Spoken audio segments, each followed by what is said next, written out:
BA part second year Hindi साहित्य के विद्यार्थी को एक बार फिर से इस ऑनलाइन वीडियो कक्षा में गवर्नमेंट कॉलेज कुलैत की तरफ से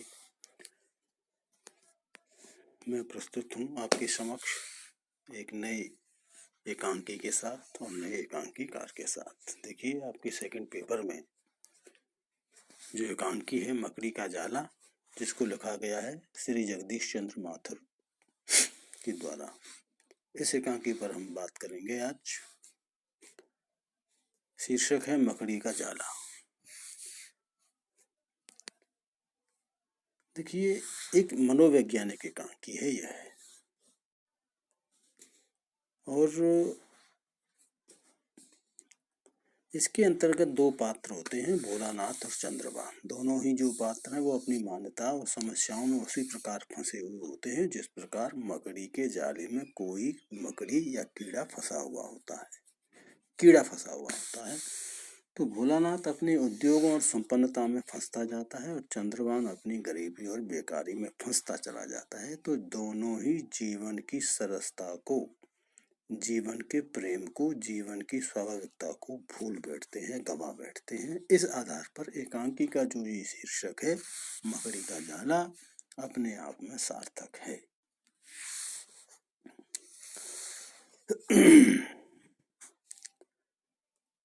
इस एकांकी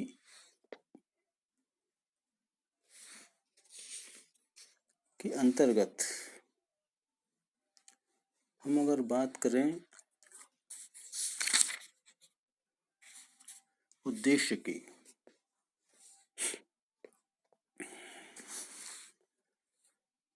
तो यह एक उद्देश्यपूर्ण रचना है।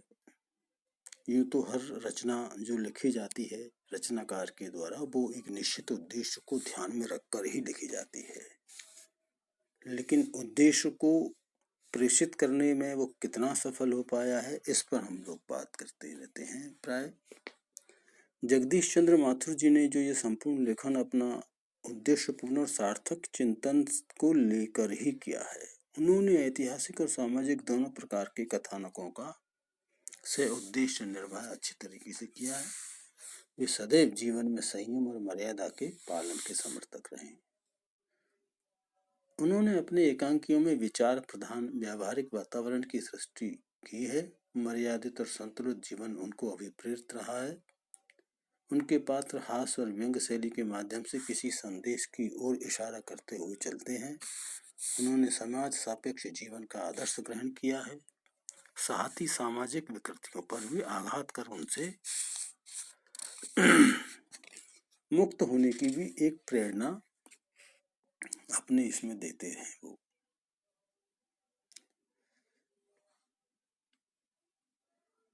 इसके अंतर्गत उद्देश्य की अगर हम बात को आगे बढ़ाएं तो देखिए, इसमें संवेदन शून्यता और विचारों का विश्लेषण एकांकीकार ने किया है।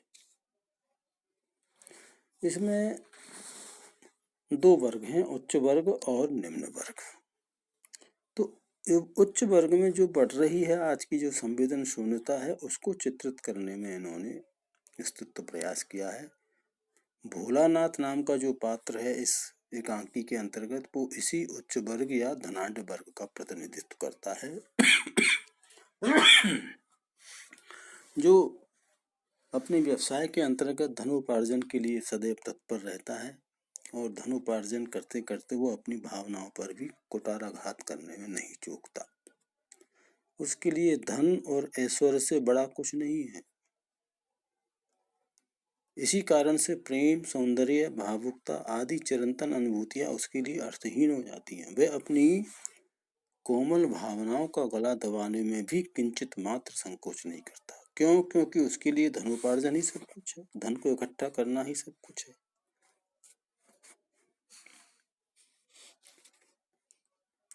उसकी हर प्रवृत्ति के विषय में अर्धचेतन द्वारा कहे गए शब्दों से पर्याप्त प्रकाश पड़ता है।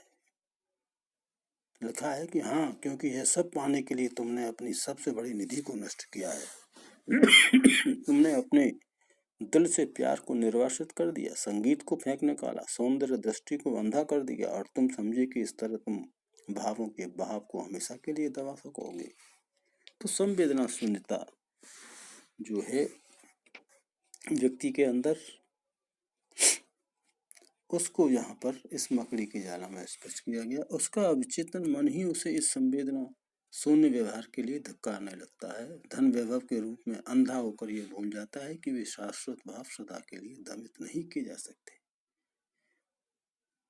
कभी कभी मनुष्य को इनसे साक्षात्कार करना ही पड़ता है। इसीलिए भोलानाथ एक दिन स्वप्न में कमला कमला ठहरो मैं भी चलता हूँ कहने के लिए विवश हो जाता है। तो ये संवेदनशीलता के माध्यम से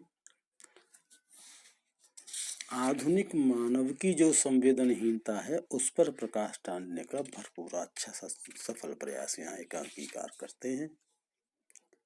इसमें एक जो ये धन वैभव है सब चकाचौंध है, इसका भी उन्होंने जो मिथ्या अभिमान आज का मनुष्य जो पाले बैठा है उस पर भी इन्होंने प्रकाश डाला है। भोलानाथ वैभव के मिथ्या अभिमान से वह गले तक डूबा हुआ रहता है। वह अपने बड़प्पन और वैभव का वर्णन करने में संकोच नहीं करता। स्वप्न में भी अर्धचेतन के साथ हुई वार्ता में यह अभिमान देखा जा सकता है। देखिए, गरीबी की खंदक से मैं अमीरी के महल की चोटी तक पहुंचा हूं, ऐसा इसमें कोटेशन है। इतना ही नहीं, नौकरी की कामना से उसके पास आए हुए नौजवान चंद्रभान को डराते समय भी उसका दम्भ देखा जा सकता है। मिस्टर चंद्रभान, अगर मेरी जगह कोई और मैनेजिंग डायरेक्टर होता तो इस बात को सुनकर आपको जगह तो क्या बैठने भी नहीं देता। तो उसके एक अभिमान उसके व्यक्तित्व में समा गया है। पैसा कमाते कमाते पैसे भोलानाथ जो हाई सोसाइटी को बिलोंग करता है और उसको प्रतिनिधित्व भी करता है, तो उसके व्यक्तित्व में एक अभिमान का जो व्यवहार है वो स्पष्ट परिलक्षित होता है। दूसरे व्यक्तियों को छोटा समझना ही अभिमान है। तो उस पर भी लेखक ने, एकांकीकार ने यहाँ पर प्रकाश डाला है। और एक जीवन जो है आज के व्यक्ति की क्या है कि इस औद्योगिक इंडस्ट्रियल जो एक ये युग चल रहा है, इसमें व्यक्ति यंत्र बनकर रह गया है, मशीन बनकर रह गया है। मशीनी व्यवहार करता है और मशीन की तरह ही वह आचरण करता हुआ अपने जीवन को व्यतीत कर देता है। जीवन के जो अन्य पक्ष हैं, परिवार है, समाज है, प्रेम है, त्याग है, सेवा है, वो सब गौण हो जाते हैं। यहाँ पर एकांकीकार यांत्रिक मनोवृत्ति के माध्यम से यह बताने का सफल प्रयास करता है। भोलानाथ जो होता है वह यांत्रिक प्रवृत्ति को प्रतीक ही है। वह जीवन के सभी संबंधों को यांत्रिकता की तराजू में तोलना चाहता है। उसके लिए वह सभी प्रकार की भावनाओं को दबा देता है और एक मशीन की तरह अपना जीवन जीता चला जाता है। भोलानाथ उपदेश देता है चंद्रभान को, तो उसकी इस मनोवृत्ति का परिचय मिलता है। कहता है, समझो कि जिंदगी एक मशीन की तरह है, तुम्हारा काम नियत है, तत्परता के साथ बिना विचलित हुए सीधा सड़क पर बढ़ते चले जाओ। तो ये मनुष्य की जो मानसिकता हो गई है विकास की अंधी दौड़ में, उसको यहाँ पर एकांकीकार ने इस मकड़ी का जाला एकांकी में स्पष्ट किया है। हमारे यहाँ सामाजिक विद्रूपताओं का भी चित्रण और विसंगतियों का भी काफी भयावह चित्र प्रस्तुत किया है एकांकीकार ने।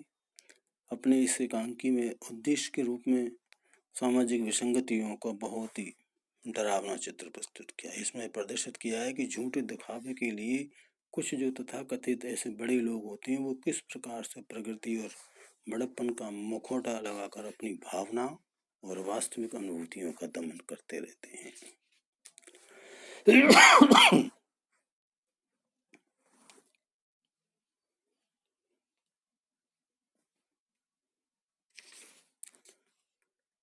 तो मकड़ी का जाला एकांकीकार ने मनोवैज्ञानिक ढंग से आज के जो औद्योगिक युग है, मशीनी युग है,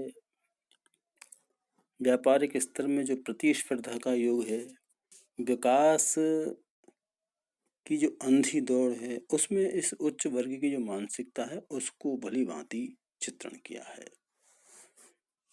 उद्देश्य तो एकांकी का तथाकथित जो धनी वर्ग है उसके जीवन की यांत्रिक मनोवृत्ति, संवेदन शून्यता, वैभव के प्रति मिथ्या अभिमान का साक्षात्कार, इन विद्रुपताओं से समाज को सचेत करना रहा है। और ये कहा जा सकता है निसंदेह की उद्देश्य की दृष्टि से मकड़ी का जाला एक सफल एकांकी है।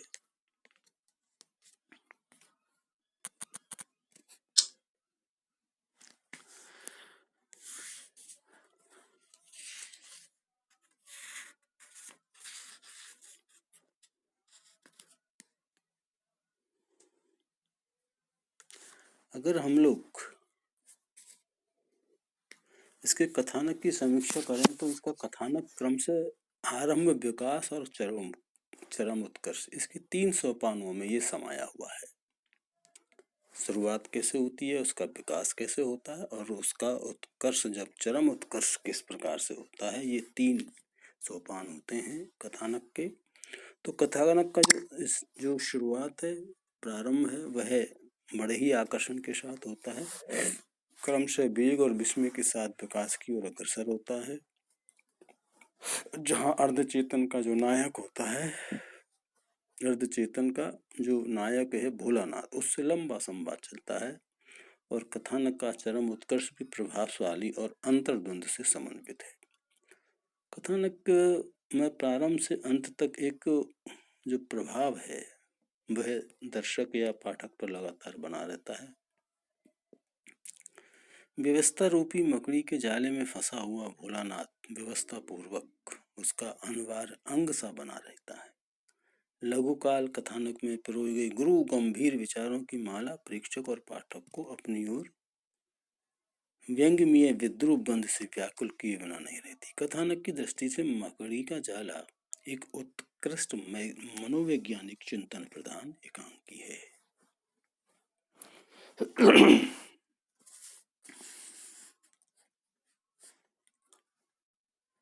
यूं तो इस एकांकी में 5 पात्र हैं, भोलानाथ, चंद्रभान, क्लर्क, एक छाया मूर्ति और एक अदृश्य आवाज। लेकिन प्रमुख पात्र इसका भोला ही है, भोलानाथ है और वह स्टार ट्रेडिंग कंपनी का मैनेजिंग डायरेक्टर है, अन्य अनेक कंपनियों का हिस्सेदार भी है और उसको नौजवानों को यथार्थ दुनिया का अनुभव कराने में बहुत आनंद आता है। तो भोलानाथ का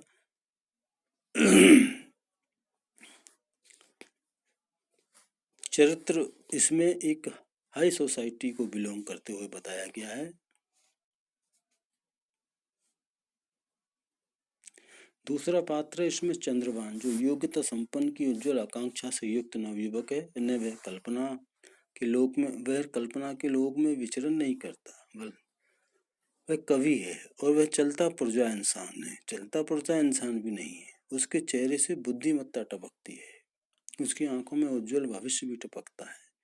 क्लर्क सामान्य रूप से अपने वर्ग का प्रतिनिधित्व करते ही हैं।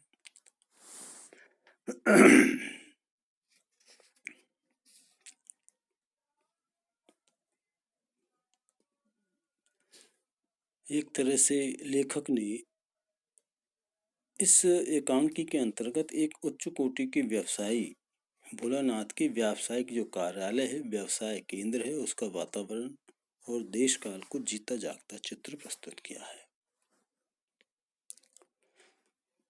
स्टार ट्रेडिंग कंपनी का मैनेजिंग डायरेक्टर है और उस पद के अनुसार ही उसके ऑफिस की साज सज्जा भी इसमें दिखाई गई है।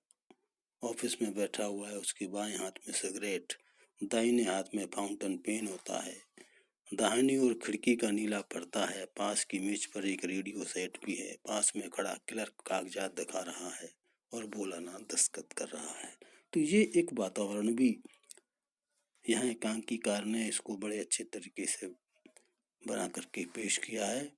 बाद में आराम से टांगे पसार कर आधा लेटे आधा बैठे रेडियो सुनता है, नींद की अवस्था में उसे ध्वनि सुनाई पड़ती है। इस तरह लेखक ने कथा के अनुकूल वातावरण की सृष्टि भी इसमें की है और इसी से एकांकी को अत्यंत रोचक और मनोरंजक बना दिया है।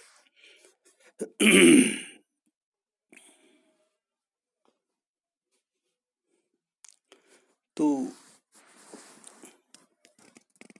निष्कर्षतः मैं ये कहना चाहूँगा कि आज के इस औद्योगिक युग में व्यस्त मानव का जो स्वरूप है वो अपनी संवेदनाओं में दबकर कुंठित हो गया है। उसके अचेतन की अतल गहराई में उसकी भावुकता, कोमल भावना सब दबी पड़ी रह जाती हैं, जिनकी ओर उसे ध्यान देने का अवसर नहीं मिलता। मशीन की तरह वह जीवन जीता चला जाता है, उसी में व्यस्त रहता है। अपनी अन्य जिम्मेदारियों को, भावनाओं को वह भूल बैठता है। लेकिन वो भावनाएं मरती नहीं है, वो तैरती रहती हैं, उसे बाहर आने को छटपटाती रहती है, क्योंकि उन्हीं भावनाओं में मानव का सच्चा स्वरूप छुपा है। और उन्हीं का उद्घाटन करना इस एकांकीकार का मूल लक्ष्य रहा है। तो आज का व्यस्त जीवन मकड़ी के जाल में पड़ा हुआ कृत्रिम जीवन है। उससे छुटकारा पाने के लिए ही इस एकांकीकार ने इस मकड़ी का जाला नामक एकांकी का निर्माण किया है। आज की इस ऑनलाइन वीडियो कक्षा में इतना ही। अगली बार फिर हम एक नए एकांकीकार के साथ मिलेंगे और उस पर चर्चा करेंगे। तब तक के लिए नमस्कार।